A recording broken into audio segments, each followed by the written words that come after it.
ओम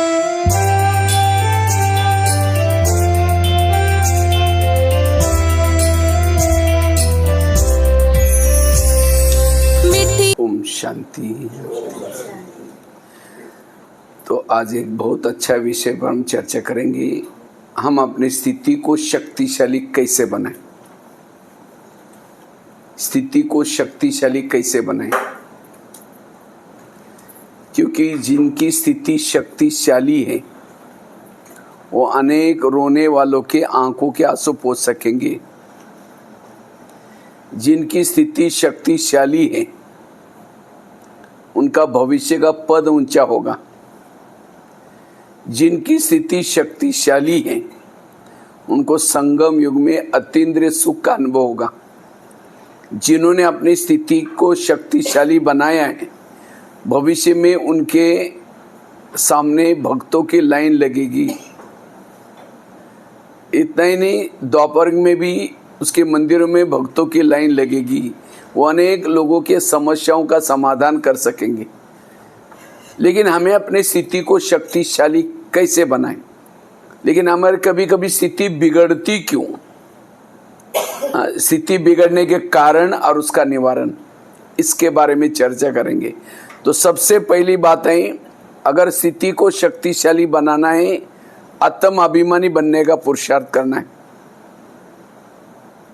आत्म अभिमानी स्थिति, हमारी स्थिति बिगड़ने का पहला कारण है देहभान।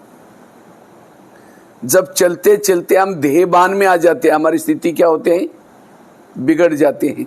इसीलिए बार बार आत्मा का अभ्यास करो। मुझे लगता है रोज की मुरली में एक शब्द आता है, दो बातें बार बार रिपीट होती है। एक आत्मा समझो, दूसरा याद की यात्रा करो। ये बाबा आत्मा का पाठ पक्का क्यों कराता है?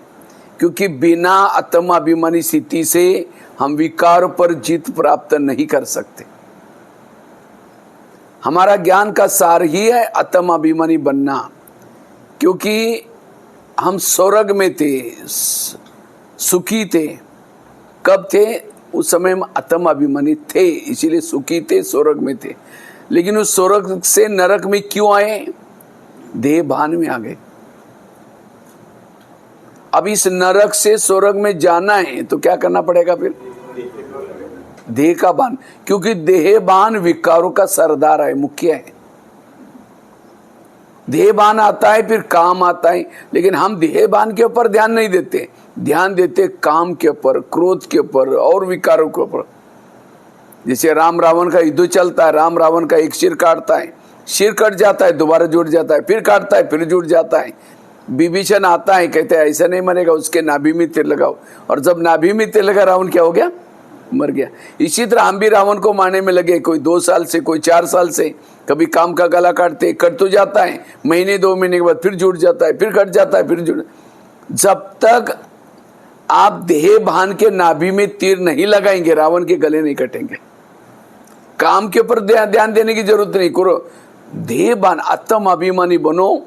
जैसे भूत पहले रहते थे गांव गांव में, लेकिन आजकल भूतों का नाम निशान खत्म हो गया। क्यों?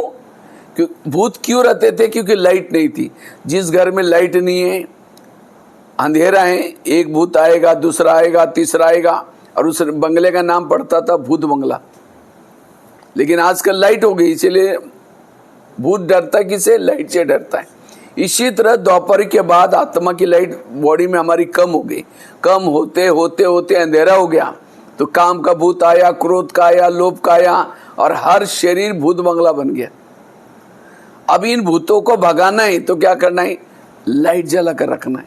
हम लाइट तो जलाते नहीं, आत्माभिमानी बनते नहीं, फिर कहते मेरा संस्कार नहीं बदलते, मेरा ये आदत नहीं बदलती।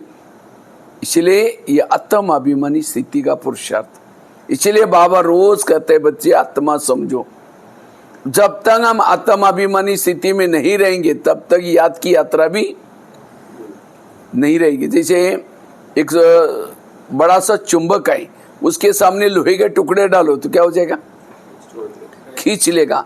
इसका मतलब चुंबक अच्छा है।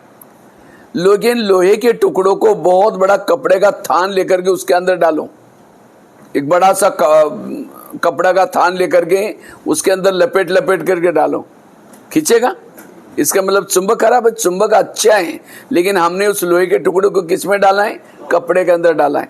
इसी तरह बाबा भी एक चुंबक है, सर्वशक्तिवान है, लेकिन अगर बाबा के सामने देह बांध के कपड़े के अंदर लपेट करके बैठेंगे, नहीं खींचेगा। इसीलिए बाबा कहते आत्म अभिमानी बनकर बैठो। आत्मा के स्वरूप में रहने वाला, उसके अंदर आसपास में गुण और शक्ति आएगी, अपने आप आएगी।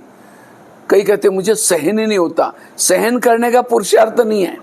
जैसे बीज बोया ही नहीं, पानी डाला ही नहीं, वृक्ष आएगा नहीं, जब वृक्ष नहीं होगा तो फल भी। इसी तरह मैंने आत्माभिमानी का बीज बोया ही नहीं, स्मृति का पानी दिया ही नहीं, तो हमारे जीवन रूपी वृक्ष में नम्रता, धैर्यता, ये गुण रूपी फल कहां से लेंगे? इसीलिए बाबा कहते आत्माभिमानी बनो।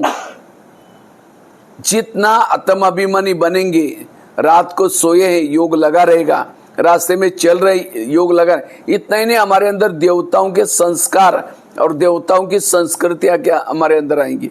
और लास्ट का हमारा पेपर है अशरीरी बनने का, विधेयी बनने का, निराकारी स्थिति में रहने का। इसीलिए बाबा कहते ये पाठ पक्का करो। इस देह भान की स्थिति की कमी, अवस्था बिगड़ जाती है, स्थिति कमजोर बन जाती है। इसीलिए आत्म अभिमानी बनने का अभ्यास। जितना आत्मा के स्वरूप में टिकते हैं, वाणी में बल आता है, दृष्टि में बल आता है। सीता के सामने रावण आता है, माचिस जला करके रखते हैं, तिली, क्योंकि जब उसके पास तिली है, रावण उसको टच भी नहीं करता। इसी तरह हम भी रावण के राज्य में रहते हैं, तो हमें भी आत्मा की तिली सदा जला कर रखना है। तो जितना हम आत्मा के स्वरूप में रहते हैं, निरंतर योगी बन सकते हैं। देह भान में आने से स्थिति बिगड़ते हैं। तो आत्माभिमानी हम बने कैसे हैं? सोमानों के अभ्यास, पवित्रता की धारणा, 7 स्वरूपों का अभ्यास। आत्मा के ओरिजिनल 7 गुण हैं, शांत स्वरूप, आनंद स्वरूप, शक्ति स्वरूप। जितना रोज एक स्वरूपों का टिकेंगे, आत्माभिमानी बन सकेंगे। आत्माभिमानी बनने के लिए जितना हम विधि पूर्वक योग लगाते, आत्माभिमानी बनेंगे। विधि पूर्वक योग, योग की विधि क्या है? जैसे आजकल मोबाइल को चार्ज करते, कैसे करते हैं? प्लग के पास लाकर रखेंगे, दोनों तारे डालेंगे, स्विच चालू करेंगे और तारों को बार बार डालते रहे, निकालते रहेंगे, डालते। ऐसे नहीं, एक बार डाला 1 घंटा 2 घंटा ऐसा पड़ा रहेगा, तब बैटरी क्या होती है? इसी तरह शरीर हमारा मोबाइल है, आत्मा उसकी बैटरी है। तो बाबा ने भी जगह जगह पर प्लग के पॉइंट रखा, बना कर रखे। ये सेंटर्स क्या है? प्लग के स्थान। तो हमें अपनी आत्मा रूपी बैटरी को क्या करना, शरीर रूपी मोबाइल को दिन में एक बार प्लग के पास लाना है। प्लग अर्थात सेंटर। अब समझो मोबाइल को ला करके प्लग के पास रखा, रात भर रखा, उसे तारी डाली नहीं, चार्ज होगा ही नहीं। इसी तरह हमने भी शरीर को ला करके क्लास में पटका दिया, लेकिन मन बुद्धि बाबा में लगा ही नहीं, चार्ज नहीं होगी। अच्छा, मन बुद्धि लगाई, लेकिन बाजू का बटन रात भर बंद था, तो भी। इसीलिए यहां आने के बाद भी कहाँ आया हूं मैं, किसके सामने आ रहे हैं, कौन पढ़ा रहे हैं, ये जब तक स्मृति पावरफुल नहीं, तब तक योग की अनुभूति नहीं होगी। अच्छा, स्विच चालू किया, लेकिन तारों को प्लग में डाल रहे, निकाल रहे, डाल रहे, निकाल रहे, तो अब कैसे डालते हैं, निकालते हैं? कोई माता योग लगाने के लिए आ रहे हैं, आते आते रास्ते में देखा कि बहुत अच्छा सब्जी वाला जा रहे हैं, सोचेंगे आज इसकी सब्जी बनाएंगे। पहले सोचेंगे जा करके योग करेंगे, मुरली सुनेंगे, जाते समय लेके जाएंगे। यहाँ करके बैठे, लाल लाइट चल रहा है, गीत बज रहा है, शुरू करके मैं आत्मा हूँ, शांत स्वरूप हूँ। फिर सोचा अरे वो झोला तो लाई नहीं, थैला तो लाई नहीं, अब सब्जी कैसे लेके जाए? चलो फिर कहेंगे उसके बाद सब प्लास्टिक का झोला तो होगा, उसमें लेके जाएंगे।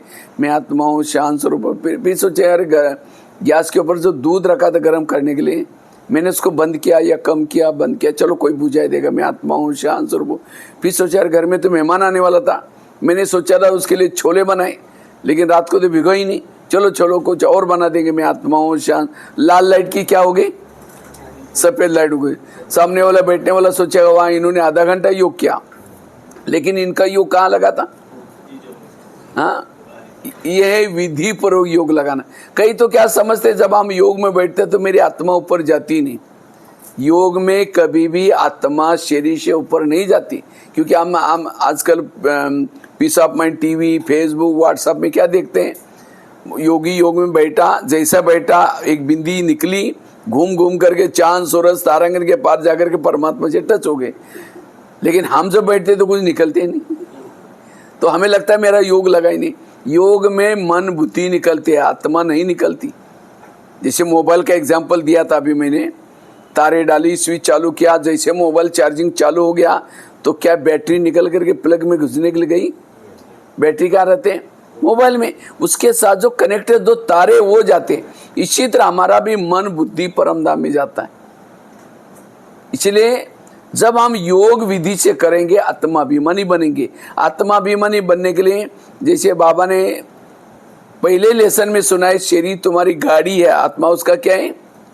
ड्राइवर है। जैसे गाड़ी का ड्राइवर सारा दिन गाड़ी को घुमा करके रात को कहाँ लगाता है? गैरेज में। और सोता कहाँ है? गाड़ी में नहीं सोता, नहीं सोने के लिए क्या करता है? अपने फ्लैट में जाता है। इसी तरह ये तीन लोग भी क्या है, जैसे आजकल बड़े बड़े शहरों में मकान बनाते, रहने वाले सारों सबका गाड़ियाँ कहाँ होती है? नीचे पार्किंग होता है, पार्किंग बनाया जाता है। इसी तरह ये तीन लोग में इस सृष्टि है, गाड़ियां रखने का स्थान, और ड्राइवर का घर ऊपर है। तो हमें भी अपनी गाड़ी को सारा दिन घुमा फिरा करके रात को क्या करना है?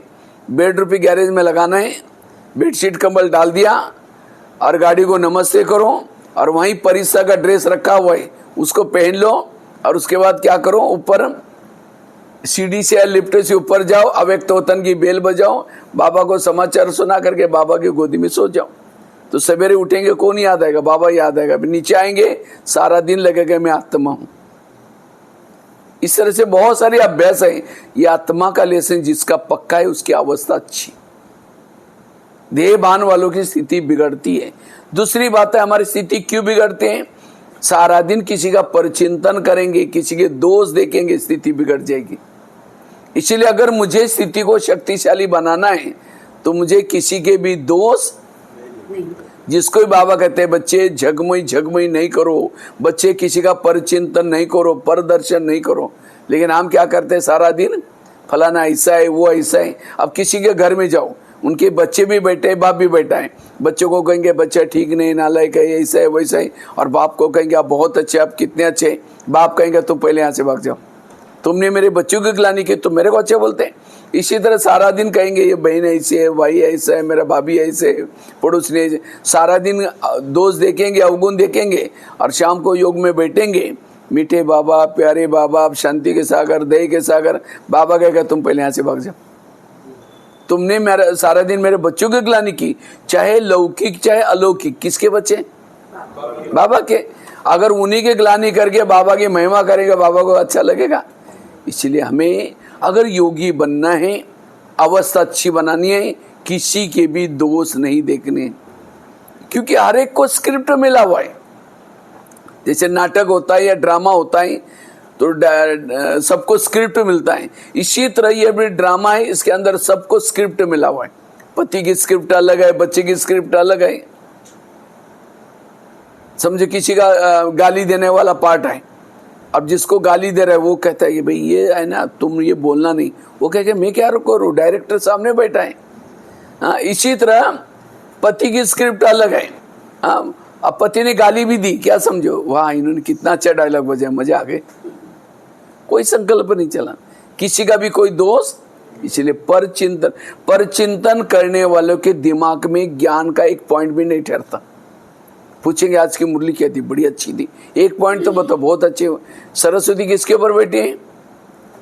हंस के ऊपर बैठती थी। हंस के ऊपर, हंस अर्थात अंदर बाहर सोच।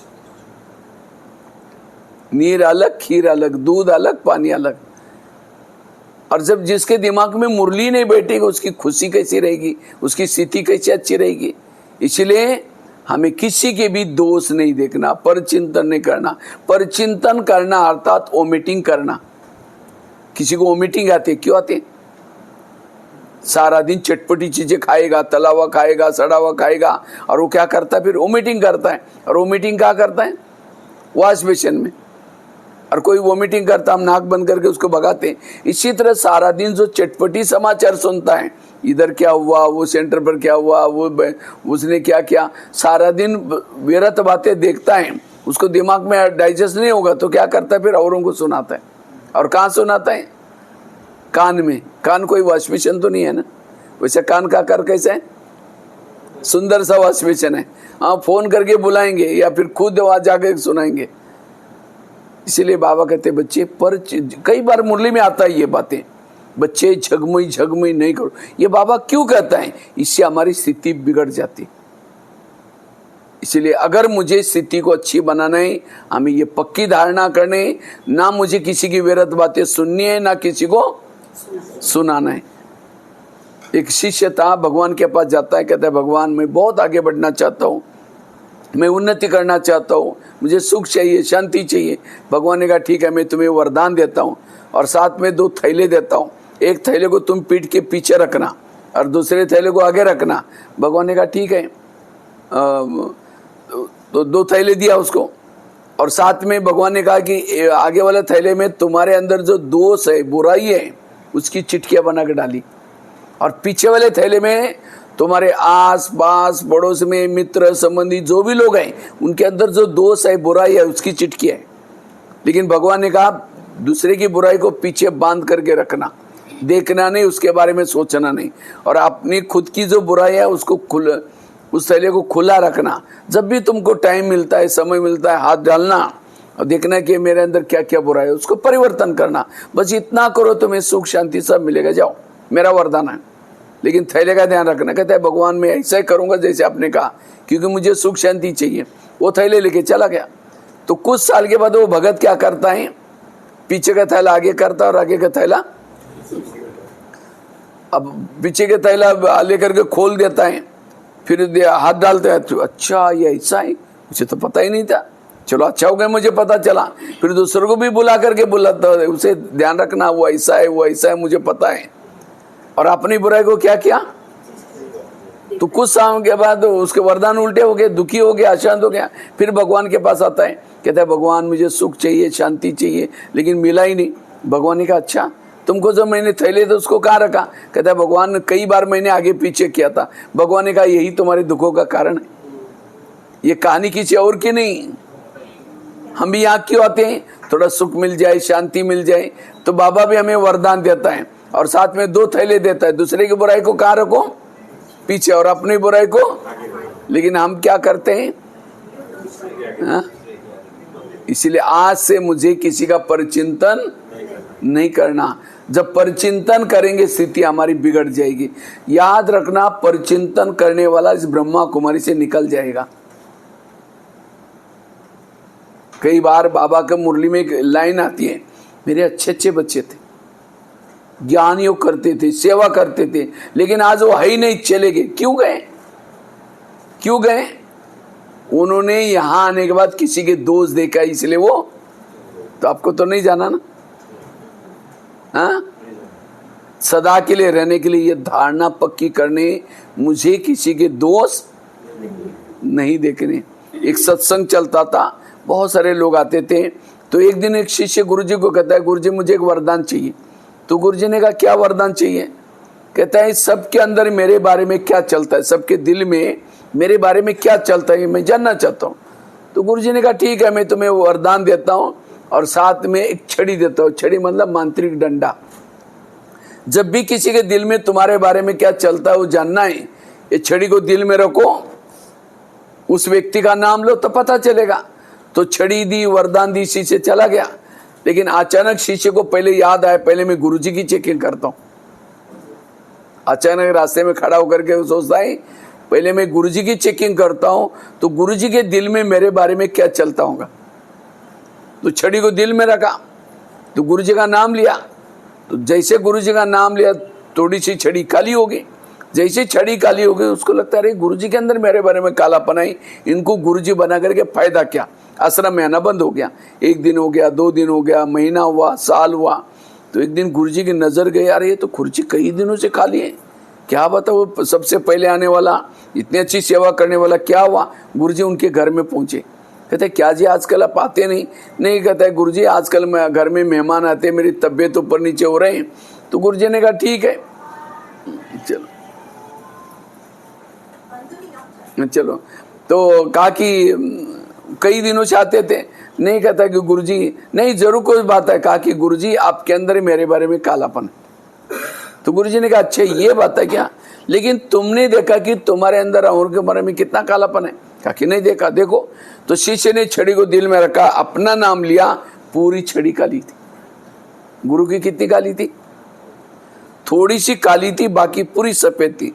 और शिष्य की पूरी काली थोड़ी सी सफेद बनने जा रही थी। अपनी काली दे करके उसको शेरा माही सिर झुकाया। गुरुजी ने कहा कोई बात नहीं, मैं भी जब आश्रम में आया था मेरी भी छड़ी पूरी काली थी, लेकिन मैंने तपस्या करके सेवा करके दान पुण्य करके इतनी बची है, अभी तो मैं कर ही रहा हूँ, निकल जाएंगी। लेकिन तुम मेरे को देख करके आश्रम में नहीं आओगे, जो तुम्हारी सफेद बन रहे वो भी काली हो जाएगी। फिर वो शिष्य कहते हैं गुरुजी मैं कितना भूल करने जा रहा था। गुरुजी ने कहा कोई बात नहीं, आज से कभी भी बढ़ोगी कमजोरी, ये कहानी किसी और की नहीं, हमारी अपनी। हम भी यहाँ आते आते जो हमारी काली आत्मा थी, पतित आत्मा थी, पावन बनना शुरू हो जाते हैं। लेकिन जैसे यहाँ आते हैं, सेवा के संपर्क में आएंगे, बहनों के संपर्क में आएंगे, मधुवन में जाएंगे, कई सेंटरों पर जाएंगे, फिर कहेंगे यहाँ जो पैसे देते हैं उसको आगे करते, फलानी बहन जी ऐसे वो ऐसा, कुछ ना कुछ दोष। देखिए दोष याद रखना, जब हम किसी के दोष देखते हैं सबसे पहले हमारी भावना खराब हो जाती है। और भावना और योग इसका बहुत गहरा कनेक्शन है। जितनी बहनों के प्रति भावना, सेंटर के प्रति भावना, मधुवन के प्रति जितनी भावना उनती है उतना योग ऊंचा। इसीलिए बाबा कहते बच्चे संग दोष से बच करके रहो। संग मतलब कोई नॉन बीके वाली नहीं, अगर कोई बीके है, महारथी है, लेकिन कोई किसी की बुराई करता वो संग दोष है। इसलिए पर चिंतन स्थिति को बिगाड़ता है। पर चिंतन करना मतलब कोयले का व्यापारी बनना। अब कोई कोयले का व्यापारी बनेगा, हाथ भी काला मुंह भी काला, जिसको बेचे वो भी काला। और हीरे का व्यापारी कहाँ रहता है? महलों में रहता है। और कोयला का व्यापारी झुगी झोपड़ी में रहता है। किसी के दोष देखना मतलब कोयले का व्यापारी बनना। खुद का तो टाइम गया, लेकिन जिसको सुना रहा है उसका भी टाइम हमने वेस्ट किया, पाप चढ़ जाता है। इसीलिए बाबा कहते हैं ये पर चिंतन से बचना। पर चिंतन कभी भी ना किसी, क्योंकि ये समय पर चिंतन करने का नहीं है, ये समय है सो चिंतन करने का। जैसे सीढ़ी का दिखाते ना चित्र, 84 जन्म की सीढ़ी उतरने के लिए कितना समय लगा? 5000। उसी सीढ़ी को ऊपर चढ़ना है कितना समय है? 100 वर्ष, 100 साल है। तो 100 साल तो सबको मिला ही नहीं। अब किसी को 10 साल, किसी को 20 साल, थोड़ा योग लगाया, एक आधी सीढ़ी चढ़ गई, सेवा की सीढ़ी चढ़ गई। लेकिन पर चिंतन क्या, जितनी सीढ़ी चढ़ी उतना अब यही करते रहेंगे, चढ़ते रहेंगे, उतरते रहेंगे, बीच में लटक जाए, ऊपर तक पहुंचेंगे नहीं। इसीलिए मुझे किसी का पर चिंतन नहीं करना। स्थिति बिगड़ने का ये कारण है। तीसरा है, स्थिति क्यों बिगड़ती है? स्थिति मुझे शक्तिशाली बनाना है, उसके लिए श्रीमत का पालन करना है। तो आप लोग कितना % श्रीमत प्रमाण चलते होंगे बताओ? श्रीमत तो पता है ना, श्रीमत। और एक एक श्रीमत के 10-10 मार्क है। सारा दिन 100 मार्क का क्वेश्चन है हमारे सामने। 100 मार्क हमको मिलते हैं 100 में से। तो 100 में से समझो आप अमृत वाला किया, आपको 10 मार्क मिल गया। मुरली सुनी 10 मार्क आपको मिल गया। शुद्ध भोजन खाया 10 मार्क मिल गया। पवित्रता की केवल 20 मार्क है, क्योंकि पवित्रता डिफिकल्ट सब्जेक्ट है। पवित्रता मतलब स्थूल वाली और साथ में मनसा वाचा कर्मना। तो सारा दिन के आपके श्रीमत के कितने मार्क मिलते होंगे बताओ? कितने मिलते होंगे? हर एक का अलग अलग है। कितने मिलते होंगे सब बताओ? 2-4 जन बताओ, पता चले। हाँ 60-70। अच्छा, और हर एक का अलग है, बताओ 2-4 जन और। 50 पीछे वाले भाई कितना? 50 माता है कितना? 70। अब समझो आपने अमृत वाला किया तो कितना मार्क देंगे? 10। लेकिन वो 10 कब मिलते हैं? अमृत वाला उठे तो सही, उठने के 5 मार्क मिल गए, लेकिन उठ करके झुटका लगाते हो किया, 5 मार्क उसके कट हो गए। अच्छा, झुटका नहीं लगाया था, लेकिन आंखें खुली थी, लेकिन बुद्धि रूपी आंख परमधाम गई नहीं, बुद्धि यही कमरे में क्या क्या है वो उसके देख रहे हैं, तो भी उसके 2.5 मार्क चले गए। अब मुरली सुनी तो कितने मार्क देंगे आप? 10। लेकिन वो 10 कब मिलेंगे? मुरली सुनने से पहले योगी ने किया, सीधा आकर के मुरली सुनी, उसके आपके 5 मार्क चले गए। अच्छा, मुरली सुनी, लेकिन सारा दिन उस मुरली प्रमाण कार्य व्यवहार में लाया ही नहीं, केवल सुनी, सुनने का केवल 1 ही मार्क। ये है आध्यात्मिक ग्रामर। बैच ने पहना, 5 मार्क चला गया। यूनिफॉर्म में नहीं आए, उसके 5 मार्क है। यूनिफॉर्म और बैच के 10 मार्क है। ट्रैफिक कंट्रोल एक भी मिस हुआ तो भी उसके 1 मार्क गया। ये बहुत सूक्ष्मता है। भोजन खाया हम, जैसे कोई माँ बच्चों को गिट्टी खिलाए और खुद ही खा रहे, बाकी बच्चा देखता रहता, अभी खिलाएगी बाद में खिलाए, वो खाना खत्म ही हो गया। इसी तरह हम बाबा को पहले तो बुलाते हैं, मीठे बाबा, प्यारे बाबा, आ जाओ भोजन कर रहा हूँ, फिर 1 गिट्टी खिलाई, उसके बाद खुद ही खा रहे, सारा बाबा भी भूल गया, सामने कौन बैठा वो भी भूल गया। तो ये है सूक्ष्मता। इसलिए इसको कहते हैं आध्यात्मिक ग्रामर। जैसे ग्रामर में किसी ने शब्द लिख दिया, मैं शांति सागर की संतान हूं, शांति वाली मात्रा पीछे वाली मार दी और लिखा हिंदी में, तो हिंदी वाला क्या करेगा? कट कर देगा, कह देगा ये आधा मार्क चला गया, क्योंकि उसकी मात्रा कैसी चाहिए? आगे से चाहिए। इसी तरह मैंने अमृतवाला का कर्म किया, लेकिन विधि पूर्वक नहीं किया, और उस आधार से हर एक का ऊपर कंप्यूटर लगा हुआ है, और उस आधार से नंबर बनते हैं। ये 116,000, 108, ये कैसे नंबर बनते हैं? श्रीमत के आधार से। इसलिए श्रीमत का उल्लंघन। लेकिन हम श्रीमत का उल्लंघन क्यों करते हैं? एक तो पहली बात है लोक लालसा, लोग क्या कहेंगे, लोग क्या बोलेंगे। अगर मैंने सफेद ड्रेस पहना तो लोग क्या बोल। लोग इस संसार में ऐसे हैं, घोड़े पर बैठने में नहीं देंगे, पैदल चलने में नहीं देंगे। इसलिए कहते हैं सुनो सबकी, करो खुद की नहीं, श्रीमत की। सुनो सबकी, करो श्रीमत की। ना मन मत, ना जन मत, ना पर मत, श्रीमत प्रमाण चलो। तो श्रीमत प्रमाण जितना चलेंगे उतना, इसीलिए लोक लाज भी नहीं करनी। आज सीता कमजोर क्यों बनी? क्योंकि सीता ने क्या किया? श्रीमत में क्या मिलाया? ये साधु है, अगर उसको भिक्षा नहीं देंगे तो नाराज हो जाएगा, श्राप देगा। इस श्रीमत में क्या मिलाया? और बाहर आई, रावण उसको उठा करके। इसी तरह हम भी क्या समझते हैं? अगर ये नहीं करेंगे तो लोग नाराज हो जाएंगे, अगर इनके घर में खाना नहीं खाएंगे तो हम तो नए हम गृहस्थी में रहते हैं। इस श्रीमत में क्या मिलाया? मन मत। इसलिए श्रीमत प्रमाण चलना। जो श्रीमत के अंदर है उसकी स्थिति शक्तिशाली है। बाबा कहते हैं माया मेरी बेटी है और तुम मेरे कौन हो? बच्चे हो। तो माया और हमारा रिश्ता क्या हो गया फिर? भाई बहन। कोई बहन भाई को थप्पड़ भी मारते कभी कभी। कब मारते हैं? जब वो बाप का कहना नहीं मानता, अपनी होशियारी चलाता है, बहन थप्पड़ मारते, ज्यादा होशियारी कर रहे हैं, बाप का नहीं मानते हो। इसी तरह हमें भी माया बहन थप्पड़ कब मारते हैं?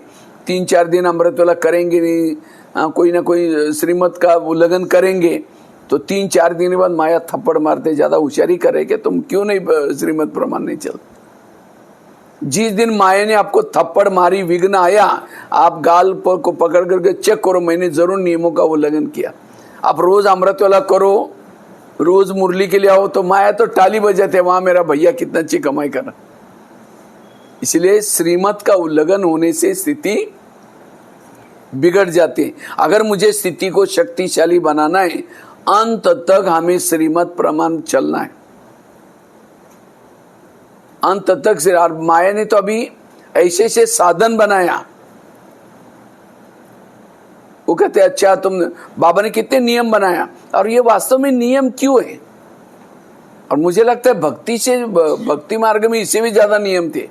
जैसे कोई व्यक्ति बीमार है, खांसी बहुत आ रहा है उसको, और डॉक्टर के पास लेके गए, डॉक्टर को दिखाया तो डॉक्टर कहता है ये दवाई लो, लेकिन दही वगैरह खट्टी चीजें मत खाओ। और पेशेंट क्या कर रहा है, दही भी खा रहा है और दवाई भी खा रहा है, तो क्या हो जाएगा, बीमारी ठीक होगी। इसी तरह आज हमें भी काम क्रोध ये कई बीमारियां लगी है, तो बाबा के पास हम आए हैं, तो बाबा ये ज्ञान की टैबलेट देता है, साथ में परहेज बताता है। तुम्हें नॉवेल्स नहीं पढ़नी है, तुम्हें फिल्म नहीं देखनी है, तुम्हें गलत चीजें नहीं करनी है, तो ये परहेज है। लेकिन माया तो बड़ी चालाक है। माया कहते अच्छा तुम्हारे बाबा ने क्या नियम बना कर रखे, कोई बात नहीं कहते, तुम थिएटर में नहीं आ पाते, कोई बात नहीं, क्योंकि बैच पहन के जाएंगे तो लोग बोलेगा अरे ओम शांति बोले तुम फिल्म देखने के लिए आए, कोई बात नहीं, मैं तुम्हारे जेब में आती हूँ।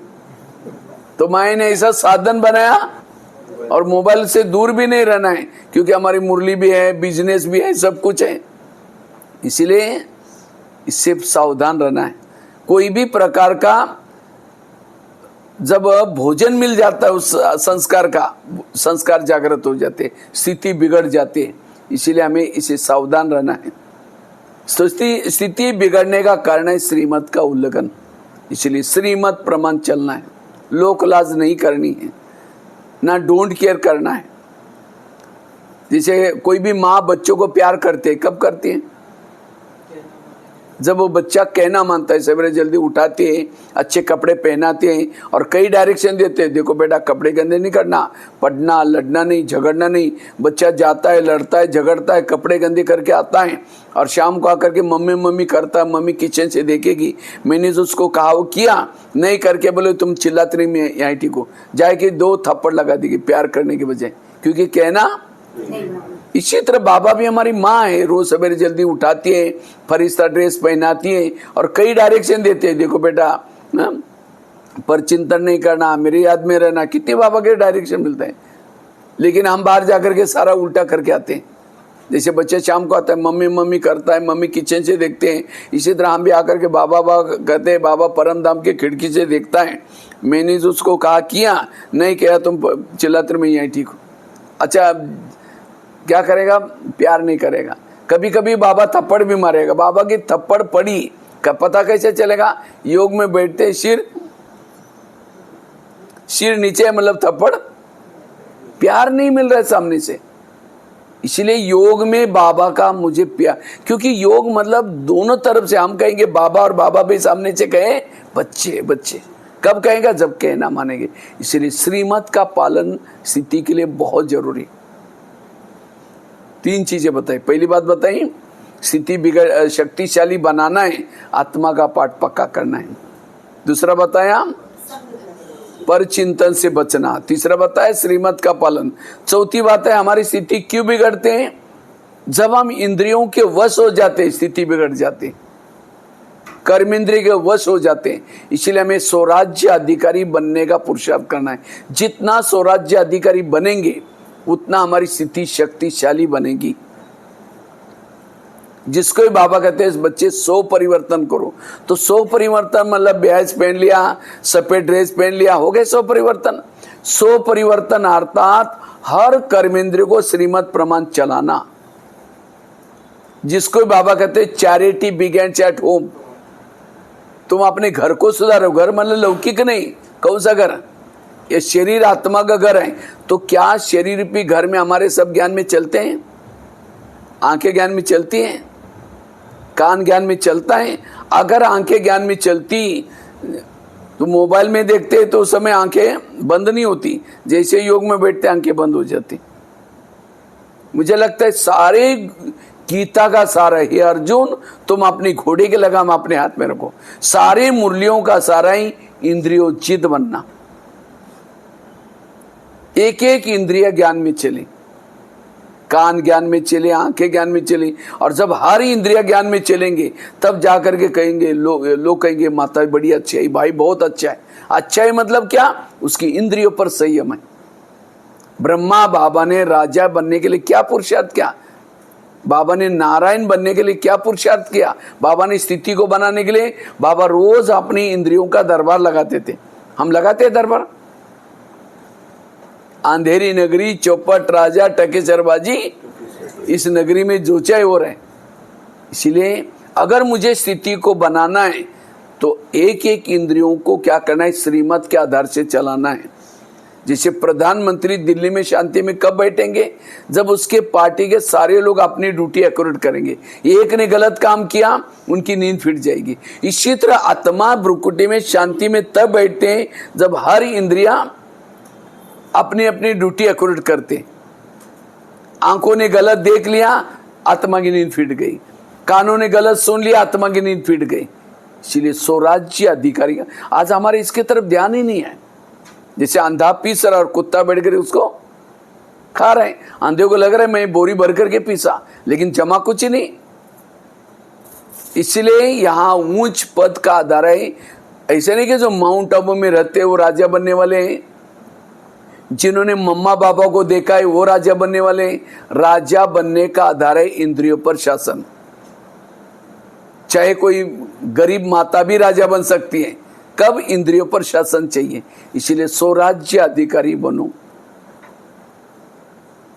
रोज रात को चेक करो कि मेरी आंखों ने योग्य देखा, कानूनी योग्य सुना, नहीं सुना तो उनको सजा देना, शिक्षा देना। अधीन वाला कभी अधिकारी, तो चेक करो मैं क्या बनने वाला हूं। समझो कोई ज्ञान में चलता है, धन से सेवा नहीं करता, ज्ञान दूसरों को नहीं सुनाता, इंद्रियों के भी अधीन है, वो क्या बनेंगे भविष्य में? दास दासी। दास दासी वो बनते जो उदास रहते हैं। और उदास कौन होते हैं? जो इंद्रियों के दास में है। भगवान पढ़ा रहा है, सत्युग में जा रहे, चेहरे में कोई खुशी नहीं है, क्योंकि जो इंद्रियों के अधीन है वो कभी खुशी नहीं होगी। और कोई ज्ञान में चलता है, धन से सेवा करता है, ज्ञान दूसरों को सुनाता है, लेकिन इंद्रियों के अधीन है, वो क्या बनेगा? साहूकार बनेगा। साहूकार क्यों बना?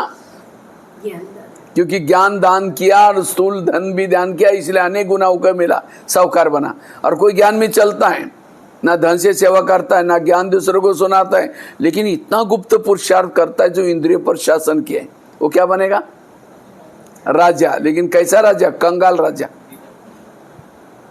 कंगाल राजा। कंगाल शब्द नहीं होगा, लेकिन राजा तो है, लेकिन उसके पास कुछ भी नहीं है। नाम का राजा, काम का राजा नहीं।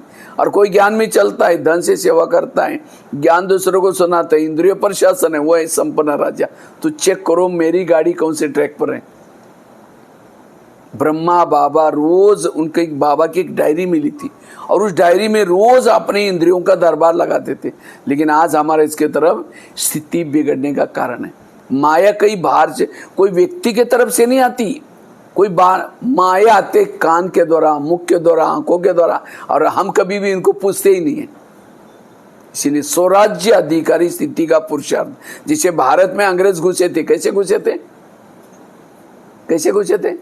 भारत में नवाबों का शासन था। बंगाल का नवाब, बिहार का नवाब, सूरत का नवाब, अंग्रेज आए, उनके साथ दोस्ती की, दिल्ली के ऊपर अटैक किया, भारत गुलाम हो गया।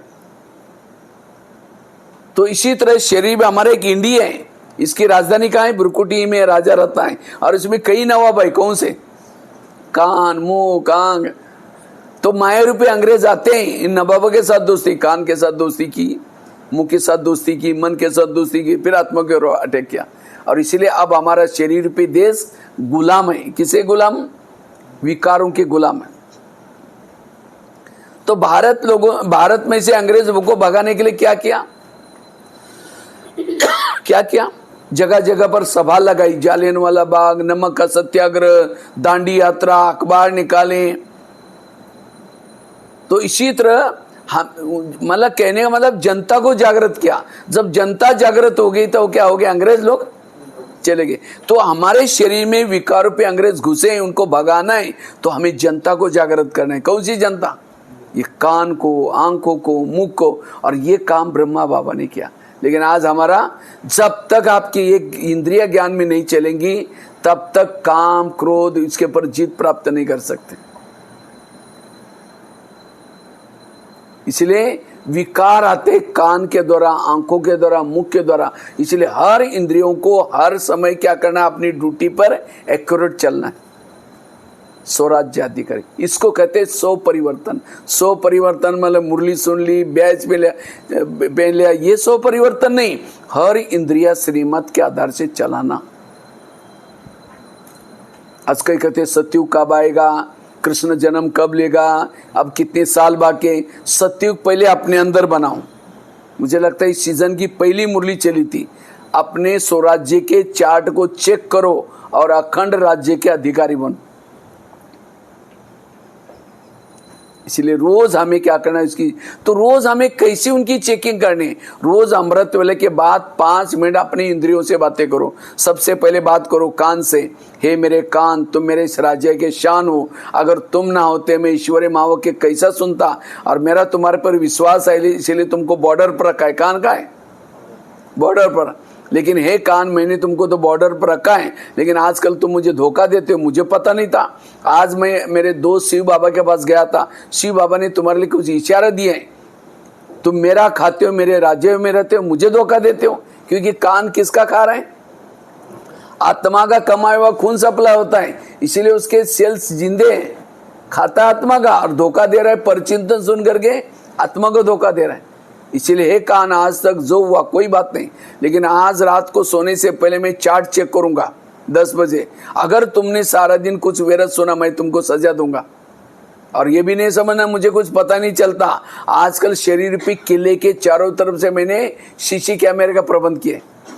आजकल लगाते ना ऑफिस में घरों में, क्या लगाते हैं? तो हमारा शीशी कैमरा कौन सा, थर्ड आई, तीसरा नेत्र, राइट के रॉन्ग के सब पता चलता है। आगे चलो मुख के पास, हे मुख तुम भी मेरे इस राज्य के शान हो, अगर तुम ना होते मैं ईश्वरी मावक के दूसरों को कैसे सुनाता। लेकिन कभी कभी तुम किसी का इंसल्ट ही करते हो, अपमान करते हो। मेरा आत्मा भाई मेरे से रुठ जाता है, बददुआई देता है। क्या मैंने तुमको इसीलिए रखा? अगर तुम किसी का अपमान करोगे तुमको सजा मिलेगी। आगे चलो आंखों के पास, ये आंखें मुझे 84 जन्म में बहुत आंखें मिली, लेकिन तुम्हारे जैसे भाग्य चले आंखें कोई नहीं मिली। तुम्हारे द्वारा मैंने सत्यम शिवम सुंदरम को देखा है। देखा है ना, माउंट आबू में बाबा को देखा है। तो आंखों से बातें करो। हे आंखें, जिसको देखने के लिए दुनिया की आंखें तरस रहे और उसको देखने के बाद तुम्हारा पेट नहीं भरा, ये तुम इस संसार की गंदी बातें व्यर्थ बातें क्यों देखते हो? अगर देखेगा मैं तुमको सजा दूंगा। आगे चलो पांव के पास, हे पांव तुम भी मेरे इस राज्य के शान हो, अगर तुम ना होते मैं सेवा करने के लिए कैसे जाता। भले मुख ने भाषण दिया, आदि दुआ किसको मिली? पांव को। भले हाथ ने कर्मना सेवा की, आदि दुआ किसको मिली? पांव को।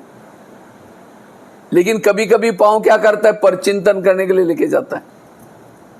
परचिंतन किया मुख ने, आधा पाप किसके पर चढ़ा? पांव के पर। अगर पांव कहता नहीं नहीं मैं नहीं जाऊंगा, मैं राजा के लिए ईमानदार हूं, तो मुंह कहेगा ठीक है तुम नहीं जाएंगे, मेरा काम रोकेगा, मैं जा रहा हूं। मुंह अकेला जाएगा? मतलब सारी इंद्रिया आत्माओं के एंटी में चल रहे हैं। धोखा यहां हो रहे हैं। बाबा कहते हैं अगर घर को निर्विघ्न बनाना है, सेंटर को निर्विघ्न बनाना है, दुनिया को पहले अपने आप को निर्विघ्न बनाओ।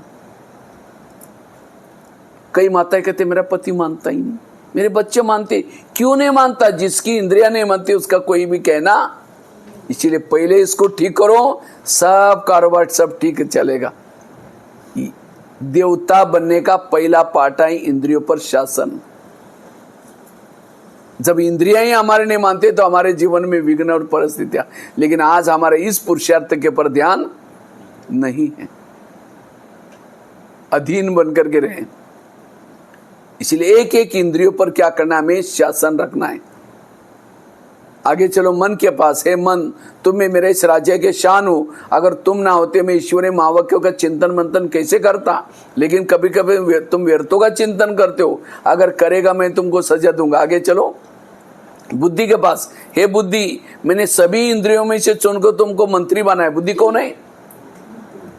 कौन सा मंत्री? कौन सा? नहीं बुद्धि मंत्री, लेकिन कौन सा मंत्री है? आप मंत्री के प्रकार होते हैं ना, गृह मंत्री, वित्त मंत्री, क्या क्या मंत्री होते हैं। बुद्धि है गृह मंत्री। पूरा शरीर का कारोबार किसके पास है? क्योंकि बुद्धि के बिना, साइन के बिना पत्ता भी नहीं हिलता। तो बुद्धि से एकांत में बातें करो। हे बुद्धि मैंने तुमको योग्य समझ करके, मुझे लगा तुम मेरा कारोबार अच्छा चलाएगा, इसीलिए तुमको मंत्री बन करके मैंने पूरा कारोबार दिया। लेकिन तुमने कोई ऐसे गलत निर्णय लिया। आज फिल्म देखी, आंखों ने देखी, कानों ने सुनी, लेकिन उसको साइन किसने किया? किसने जाने के लिए ऑर्डर किया था? बुद्धि ने। तो हे बुद्धि तुमने ऐसे गलत निर्णय, मेरा पूरा पापों का जड़ तुम है। इसलिए आज चलो, आज तक जो हुआ कोई बात नहीं, लेकिन आज से तुम्हें कोई भी गलत निर्णय नहीं लेना। अगर लेगा तो मैं तुमको सजा मिलेगी।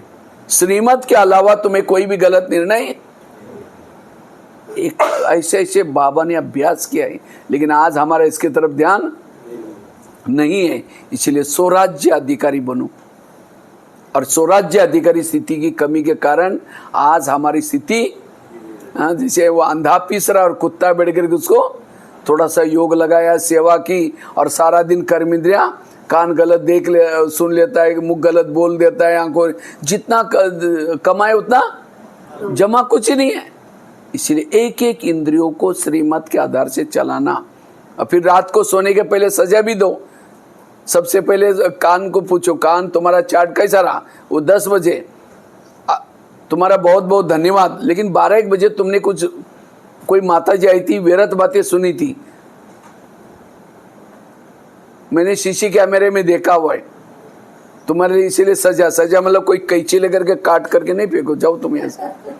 कौन सी सजा दो? अलौकिक सजा दो, दोबारा मुरली सुनो, ये है सजा। आगे चलो मुख के पास, मुख तुम्हारा चार्ट कैसा रहा? समझो कान ने दरवाजे खोला, तो कम से कम तुमने तो दरवाजे बंद रखना चाहिए था। तुमने भी बोला वो बहन जी ऐसे, वो माता जी ऐसे, इसीलिए तुम्हारे लिए सजा। मुख के लिए क्या सजा? कल के दिन तुम्हारा कारोबार बंद, मौन, ये है सजा, ये है सो परिवर्तन। लेकिन हम ना इंद्रियों को सजा देते हैं, ना, ये है कमजोर राजा। और जो इंद्रियों के अधीन होकर ये चलेगा, सत्युग में हमारी ऊंचाई। इसलिए बाबा ने रोज अपनी इंद्रियों का दरबार लगाते थे, और इसलिए बाबा क्षमा, जिसका इंद्रियों पर शासन है उसके इर्द गिर्द में गुण और शक्ति है।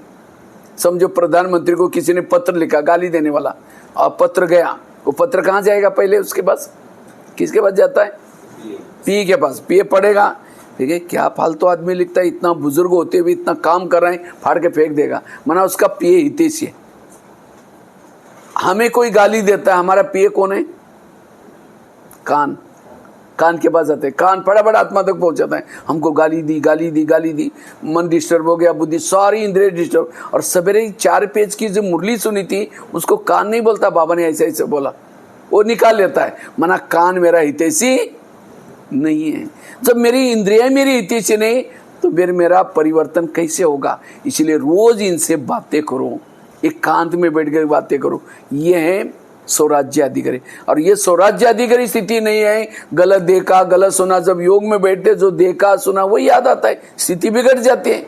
इसलिए हर इंद्रियों को श्रीमत प्रमाण चलाना, कभी इनको शाबाश भी देना। ये इंद्रिया माया से क्यों मिली है? क्योंकि हम कभी शाबाश की, कभी बातें करते हैं इनसे।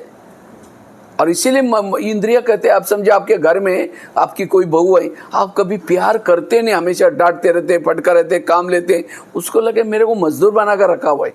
दादी प्रकाश मणि जब माउंट आबू में रहती थी, निवासियों को इतना प्यार करती थी, इसलिए सब एकदम एक्यूरेट ड्यूटी करते थे।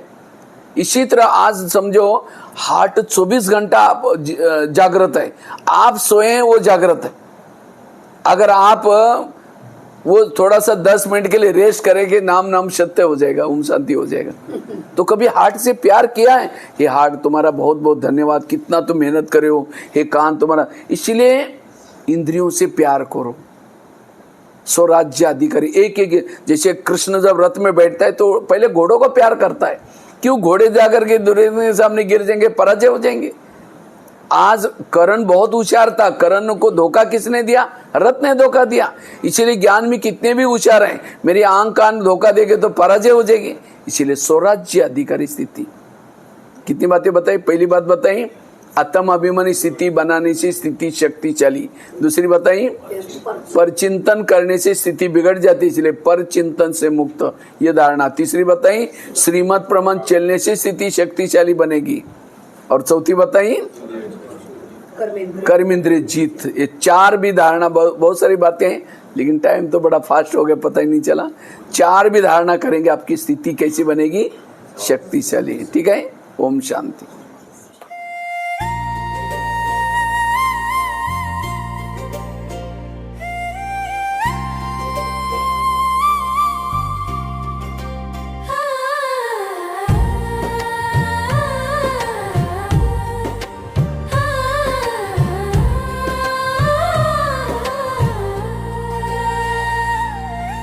सज रही है धरती हमारी, रूप निखरने वाला है। दुख के बादल छट रहा, सुख बरसने वाला है। प्यारा प्यारा स्वर्ग हमारा अब तो आने वाला है। नन्हा मुन्ना कृष्ण कन्हैया अपनी दुनिया लाने वाला है।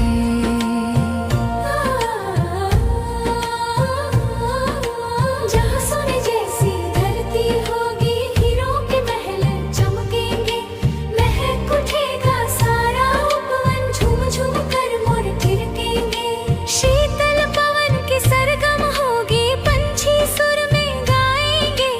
पाकर सुंदर स्वर्ग धरा पर भंवरे भी गुनगुनाएंगे। स्वर्ण सवेरा पावन अंबर अब मुस्कुराने वाला है। नन्हा मुन्ना कृष्ण कन्हैया अपनी दुनिया लाने वाला है।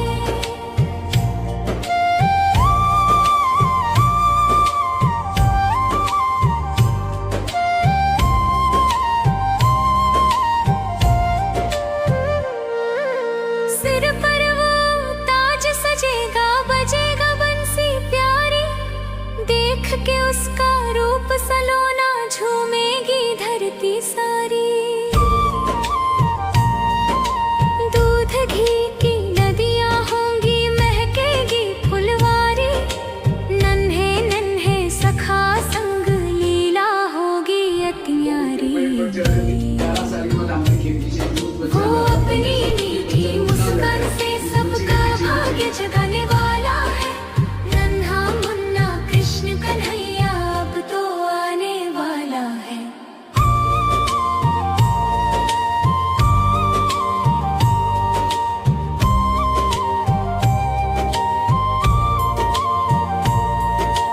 ठंडी ठंडी पवन का झोंका मन को भाने वाला है। नदियों का वो मीठा पानी युगों की प्यास बुझाने वाला है। रंग बिरंगी खुशियों का मौसम अब छाने वाला है। सोने की चिड़िया बनेगा भारत, स्वर्ग धरा पर आने वाला है। नन्हा मुन्ना कृष्ण कन्हैया अपनी दुनिया लाने वाला है।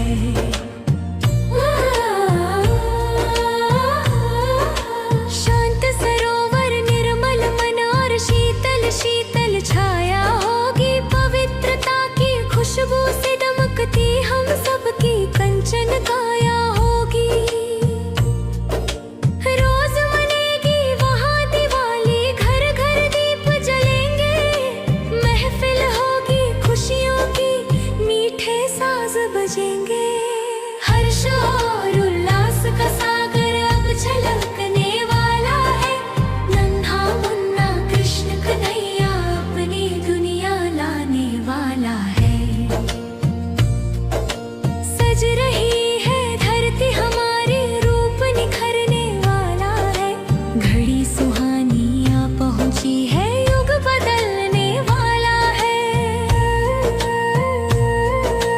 धरती बनेगी अमर लोक, स्वर्णिम सवेरा आने वाला है। नन्हा मुन्ना कृष्ण कन्हैया अपनी दुनिया लाने वाला है। प्यारा प्यारा स्वर्ग हमारा अब तो आने वाला है। नन्हा मुन्ना कृष्ण कन्हैया अपनी दुनिया लाने वाला है। नन्हा मुन्ना कृष्ण कन्हैया अपनी दुनिया लाने वाला है।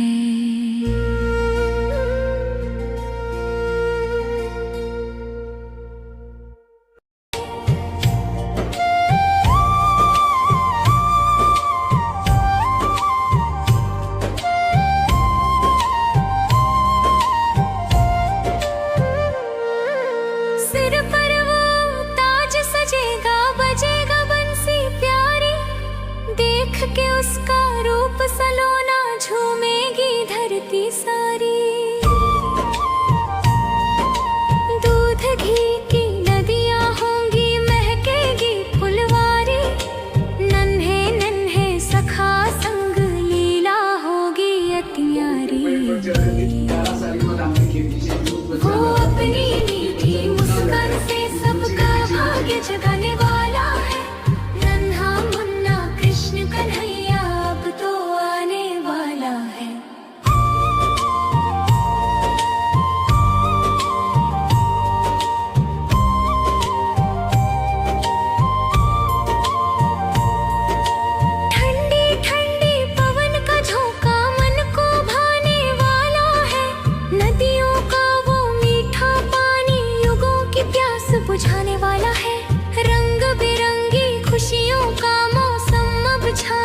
खुशबू